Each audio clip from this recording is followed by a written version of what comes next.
Raging Gale by James Ryan. Read by the author. Part the 134th. Hope's Enlightenment. Leftovers from the crew's mess were being shoveled out the scuppers by those men not getting the guns ready, or trimming the rigging to get the most speed possible. Hope went to the quarterdeck to get out of the way of the preparations for engagement. Would that we had more favorable winds," said Sanders, as she looked back and forth between the pennant and her prey.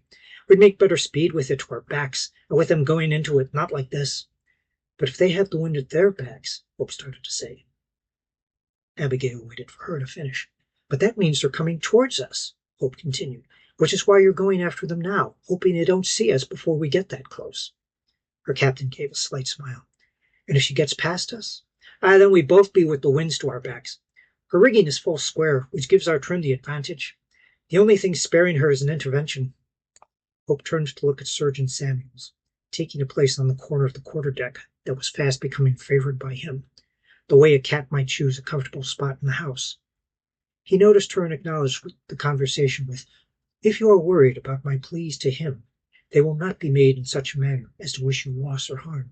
"Always good to know who your crew fights for," Abigail said under her breath. "Her heading!" She called up to the lookout atop the mainmast.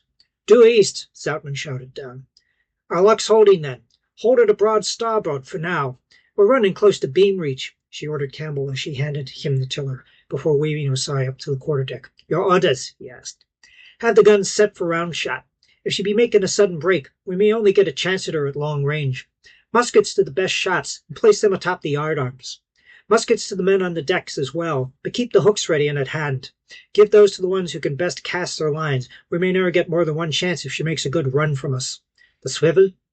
Mount her at the bow, and she may fire at will," she ordered. As Osai saw to her command, she turned and asked Hope, "Do you think you can get Collins to hand you a rammer?" "But I've never had to fire the guns before," Hope protested.